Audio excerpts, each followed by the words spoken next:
कर्मों का फल भुगतना ही पड़ता है। आज इस लेख में हमें कर्मों का फल अवश्य ही भुगतना पड़ता है, क्योंकि इंसान ही अच्छे और बुरे कर्म करता है, पशु नहीं। इसलिए हमें अपने कर्मों का फल अवश्य भुगतना पड़ेगा, चाहे देर हो या सवेर, कर्म सिर्फ हमें भुगतने ही पड़ेंगे। इसलिए कर्म करने से पहले एक बार अवश्य सोचें, क्या मैं यह सही कर रहा हूँ। अगर कर्म करने से पहले अच्छे से सोच ले तो शायद हम बुरा कर्म करने से बच सकते हैं। अगर आपने अपने आप को बचा लिया तो सजा से भी बचा लिया। आपने बुरा कर्म कर लिया तो एक न एक दिन भगवान अवश्य सजा देगा। इस जन्म में नहीं, अगले जन्म में ही कर्मों का फल भोगना पड़ता है। श्री कृष्ण जी ने भी गीता में कर्मों को ही सबसे उत्तम बताया है, क्योंकि कर्म हो हमारे भाग्य का निर्माण करते हैं। अगर हम अच्छे कर्म करेंगे तो हमारे साथ अच्छा होगा, अगर हम बुरे कर्म करेंगे तो हमारे साथ बुरा ही होगा। भगवान की न्याय व्यवस्था बहुत ही ज़्यादा सुदृढ़ है। कर्म का फल अच्छे कार्य करने वाले को अच्छा और बुरे कर्म करने वाले को बुरा फल अवश्य ही भोगना पड़ेगा। भगवान के घर देर भले ही हो जाए मगर अंधेर हो ही नहीं सकता। जिसको आप देर समझते हैं वह देर भी नहीं है। प्रभु ने प्रत्येक कर्म के फलित होने का समय पहले से ही निर्धारित कर रखा है। समय से पहले या पीछे फल की प्राप्ति नहीं होगी। प्रभु की प्रत्येक रचना, प्रत्येक नियम इतना ज़्यादा गहरा है कि हर एक प्राणी उसको समझ या जान नहीं सकता। आज जो कर्म हम कर रहे हैं, परिपक्व होकर उनसे ही हमारे भाग्य की रचना होती है। हमारे भाग्य के निर्माता हम खुद ही है और प्रत्येक मनुष्य को उसके भाग्य के अनुसार उसे फल या कुफल अवश्य भोगना पड़ेगा ही। इस समय हम जो दुख भुगत रहे हैं, यह हमारे ही पिछले जन्मों का या इसी जन्म के हमारे किए गए पुण्यों या बुरे कर्मों का फल है। प्रभु को दोष नहीं देना चाहिए। भगवान का एक विधान यह है कि हमारे कर्म, विचार और भावना को अनुसार ही हमें सुख या दुख की प्राप्ति होगी, और वह सुख या दुख हमें खुद को ही भोगना पड़ेगा। मनुष्य के किए हुए पाप का फल कब मिलेगा, इसका कुछ पता नहीं। भगवान का विधान विचित्र है। जब तक पुराने पुण्य प्रबल रहते हैं, उग्र पाप का फल भी तत्काल नहीं मिलता। जब पुराने पुण्य खत्म होते हैं तब पाप की बारी आती है। पाप का भोगना पड़ता ही पड़ता है। इस जन्म में भोगना पड़े या जन्मांतर में, इस लोक में जो दंड भोग लिया जाता है उसके थोड़े में ही शुद्धि हो जाती है, नहीं तो परलोक में बड़ा भयंकर दंड भोगना पड़ता है। मगर सत्संग दंड को कम करा सकता है या फिर कुछ प्रसाद के रूप में भी दे सकता है। अपने दुखों को हंस हंस झेलो या रोकर झेलो, यह हमारे कर्मों का फल तो हमें अवश्य ही भोगना पड़ेगा, फिर रोकर क्यों झेले। रोने से कष्ट दुगना हो जाता है और हंसते हंसते रहने से आधा हो जाता है। जिस दिन पाप कर्म हो जाए तो अगले दिन उपवास रखो, यह एक उत्तम यह कर्म भूमि है। कर्म तो करना पड़ेगा, कर्म नहीं करोगे तो पाप चढ़ेगा। जैसा कार्य कर्म होगा वैसा ही फल भी भोगना पड़ेगा। फिर दुष्कर्म क्यों करे। प्रत्येक कर्म प्रभु को याद करके करेंगे तभी अच्छे फल ही भोगेंगे। धन, दौलत, सुयश, खुशियाँ, सफलताएं, सुखी परिवार, रोना हमारे कर्मों का फल है, और पीड़ा, दुख, बीमारियों, आफत, दुखी परिवार, रोना हमारे ही बुरे कर्मों का फल है। भूतकाल में हमने जो किया था उसका फल हमें अब मिल रहा है। हम जो भोग चुके हैं या हो सकता है इस जन्म में भोगेंगे। श्री कृष्ण ने समझाया कि भीष्म पितामह सुख दुख से, जय पराजय से परे है। वो जानते हैं कि जो होने वाला था वही हुआ। भीष्म ने श्री कृष्ण से कहा, भगवान मैंने ध्यान करके अपने 73वें जन्म तक देखा। मैंने तो कोई कुकर्म नहीं किया, फिर मुझे बाणों की शैया पर क्यों सोना पड़ा। श्री कृष्ण मुस्कुराकर बोले, हे सई मूर्ति भीष्म, 73वें जन्म के पहले 74वें जन्म तक जब आपको पता चलता कि जब आप किशोर थे तब वन में घूमने गए, वहाँ पत्ते पर बैठी टिड्डी के शरीर में आपने कांटा चुभोया था, उस कर्म का फल घूमते घूमते अब मिल रहा है। कर्म का फल 6 साल में 2 गुना, 12 साल में 4 गुना, 18 साल में 8 गुना, 24 साल में 16 गुना इस प्रकार मिलता है। इसलिए जब आप कर्ता होकर कर्म कर रहे हैं तो सोच लें कि इसका क्या फल होगा। धृतराष्ट्र ने भी श्री कृष्ण से अपने कर्मों का हिसाब किताब पूछा, मैंने ऐसा क्या कर्म किया कि मुझे अपने 100 बेटों की मृत्यु का शोक मिला। मैंने अपने 100 जन्मों तक पीछे देखा है कृष्ण, लेकिन ऐसा कोई कर्म मैंने नहीं किया। श्री कृष्ण ने अपने योग बल से धृतराष्ट्र को देखा कि ये एक राजा थे और वो स्वादिष्ट व्यंजनों में खोए रहते थे। बिना विचार किए जो सामने आ जाता खा लेते। इनाम भी दिया। एक दिन रसोइये ने हंस के 100 बच्चों का मांस बनाकर एक एक करके राजा को खिला दिया। श्री कृष्ण ने कहा, धृतराष्ट्र जी, आप स्वाद में अंधे हो गए थे, तभी आप इस जन्म में अंधे बने।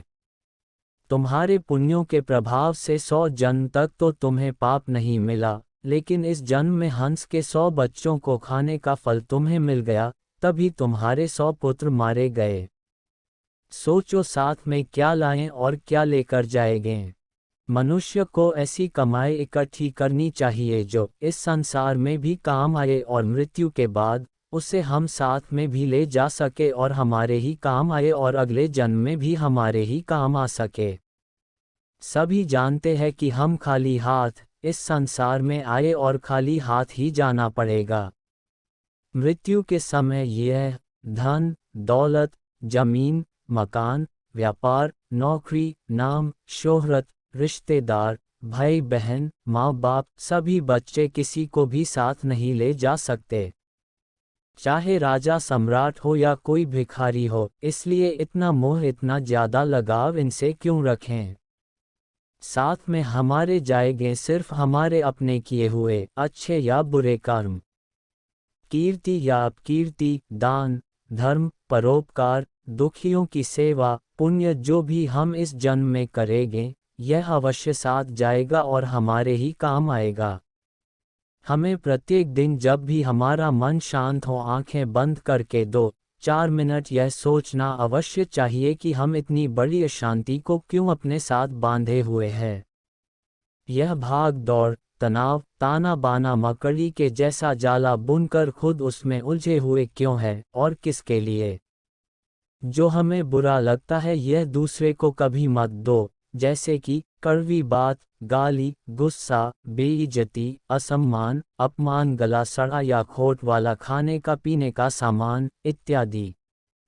जो चीज़ें हमें अच्छी लगती है वह दूसरों को जरूरतमंद को बिना मांगे भी दो, जैसे कि आम, लक्ष्मी, मीठी बातें, सद्व्यवहार, सम्मान, खाने पीने के अच्छे अच्छे बया सामान, दोनों हाथों से बांटो, लूटा दो, परोपकार करो, दान धर्म करो। संतों ने कहा भी है, जो कुछ तुम समेटते हो यह तो सपना है, जो लुटा रहे हो यह केवल अपना है।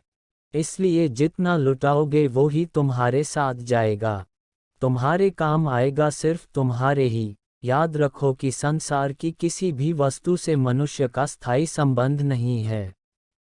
यह शरीर, मकान, रुपए पैसे, जमीन जायदाद, स्त्री, पुत्र, परिवार, मित्र, दोस्त कोई भी साथ रहने वाला नहीं है। एक दिन इन सब वस्तुओं को ज्यों का त्यों छोड़कर यहाँ से चल देना है। जब जाएंगे तब साथ में कुछ भी ले नहीं जाएंगे, सिर्फ भगवान का साथ छूटने वाला नहीं है। साथ में एक छोटा सा तिल भी नहीं ले जा सकते। आप कितने भी उपाय कर लो, सारे उपाय यहीं धरे रह जाएंगे। सिर्फ भगवान नारायण प्रभु की भक्ति, दुखियों की सेवा, दान पुण्य साथ में अवश्य जाएगा। साथ में जो जाएगा वही तो अपना हुआ, साथ में जो नहीं ले सकते वे सब पराया हुआ। जीते जी उन पराई वस्तुएं से मोह क्यों रखें।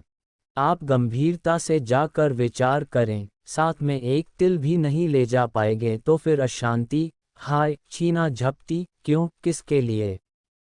भगवान का हुक्म है, हर कार्य प्रभु के निमित्त समझकर फल प्रभु पर छोड़ दो, वो कभी बुरा करेंगे ही नहीं, तो सोचो फिर दुख क्यों करें।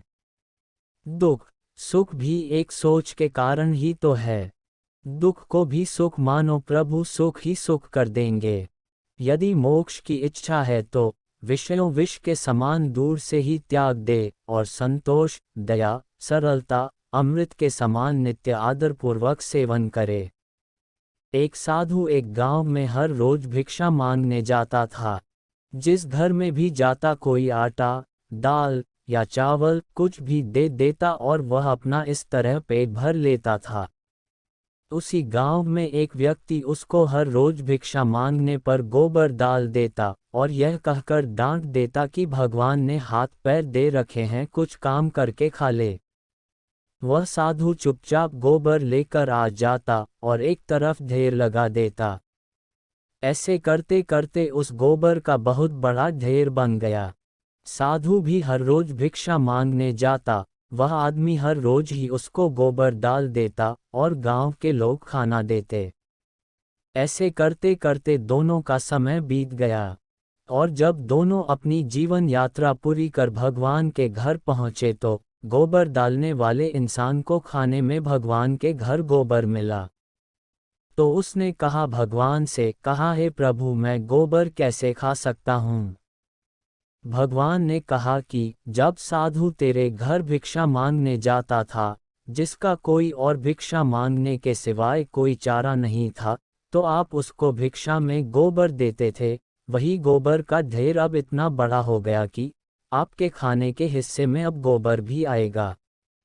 तो उस व्यक्ति ने भगवान के पैर पकड़ लिए और कहने लगा, भगवान मैं गोबर नहीं खा सकता, कृपया इस समस्या का कोई समाधान बताओ।